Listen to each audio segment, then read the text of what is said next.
ଶ୍ରୀମନ୍ଦିର ରେ ପାଳିତ ହେଉଥିବା ଦୈନନ୍ଦିନ ନୀତିମାନଙ୍କ ମଧ୍ୟରୁ ଦ୍ୱିତୀୟ ନୀତି ହେଉଛି ମଙ୍ଗଳ ଆଳତି ନୀତି। ଦ୍ୱାର ଫିଟା ପରେ ବ୍ରାହ୍ମ ମୁହୂର୍ତ୍ତରେ ମଙ୍ଗଳମୟ ଶ୍ରୀ ବିଗ୍ରହମାନଙ୍କ ଉଦ୍ଦେଶ୍ୟରେ ହେଉଥିବା ପ୍ରଥମ ଆଳତିକୁ ମଙ୍ଗଳ ଆଳତି ବୋଲି କୁହାଯାଇଥାଏ।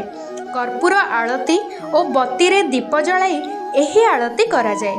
ଆଳତି ପୂର୍ବରୁ ପ୍ରଥମେ ଆଳତି ଦାନୀକୁ ସଂସ୍କାର ମନ୍ତ୍ର ଉଚ୍ଚାରଣ ପୂର୍ବକ କର୍ପୂର ସଂସ୍ଥାପନ କରାଯାଏ।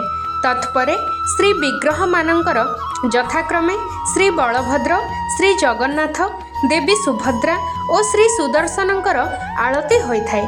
ଆଳତି କରିବା ସମୟରେ ଦେବ ବିଗ୍ରହମାନଙ୍କର ପ୍ରଥମେ ଶ୍ରୀପୟରରେ 4 ଥର, ନାଭିରେ 2 ଥର, ମୁଖରେ ଥରେ ଏବଂ ସର୍ବାଙ୍ଗରେ 7 ବାର ଆଳତି ଦାନୀକୁ ପ୍ରଦର୍ଶନ କରାଯାଇଥାଏ। ପୂଜକ ସିଂହାସନ ତଳେ ଠିଆ ହୋଇ ଆଳତି କାର୍ଯ୍ୟ ସମ୍ପାଦନ କରିଥାନ୍ତି। ଆଳତି ଦର୍ଶନ ସମୟରେ ଭକ୍ତମାନେ ଦେବ ବିଗ୍ରହଙ୍କ ସମ୍ମୁଖରେ ଯୋଡ଼ହସ୍ତ ପୂର୍ବକ ଭକ୍ତିଭାବର ସହିତ ଦଣ୍ଡାୟମାନ ହୋଇ ସ୍ତୁତି ଓ ସ୍ତବମାନ ପାଠ କରିଥାନ୍ତି ତଥା ପ୍ରଣାମ ଜଣାଇ ହରିବୋଲ ହୁଳହୁଳି ପକାଇଥାନ୍ତି।